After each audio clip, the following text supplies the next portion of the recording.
Is he really engaging in kinky strap-on sex behind Kate Middleton's back? Hi, welcome to my channel. If you were on Twitter last week, you might have noticed a rather intriguing hashtag trending. As we reported at the time, hashtag the Prince of Pegging was a reference to a rather salacious rumor about Prince William. The gossip page DeuxMoi alleged that Prince William was engaging in an extramarital affair. Not only that, the site claimed he had a very specific reason for doing so. Allegedly, William likes to be on the receiving end of anal sex from a cis woman, which of course requires the use of a strap-on dildo.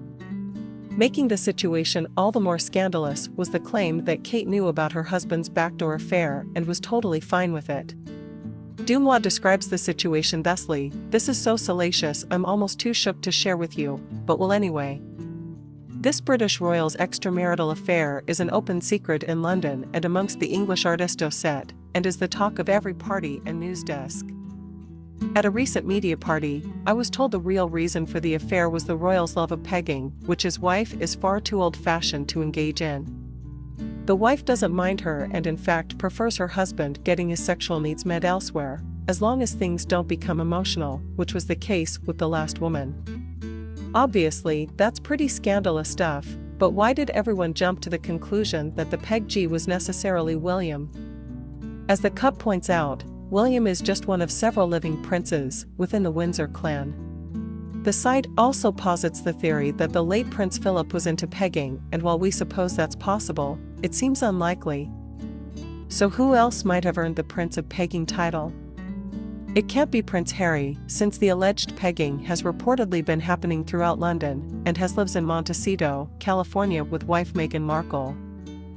Then there's Prince Charles, who's not too old for pegging per se, but his sex life has been making tabloid headlines for about 40 years, so we probably would have heard about this preference by now. If you like my videos, please like them and subscribe to my channel. Aside from William, the prince most likely to have inspired this rumor is Prince Andrew, who's certainly no stranger to deviant sexual behavior. In fact, the palace would probably love to find out that Andrew has developed a taste for being pegged by consenting adults. After all, this is the guy who recently paid off his sexual assault victim, who was in her teens at the time of the attack, using money that he had borrowed from the Queen. But Andrew divorced Sarah Ferguson back in 1996, and the pegging reports clearly state that the recipient is a married man whose wife is accepting of his fetish. That places the finger of blame back on Prince William. And who knows, in today's more permissive sexual environment, William might not even mind that word of his fetish is gotten out. Although he'd probably prefer that stick that finger of blame somewhere else. Zing. Sorry, we couldn't resist a feeling we're sure William is familiar with.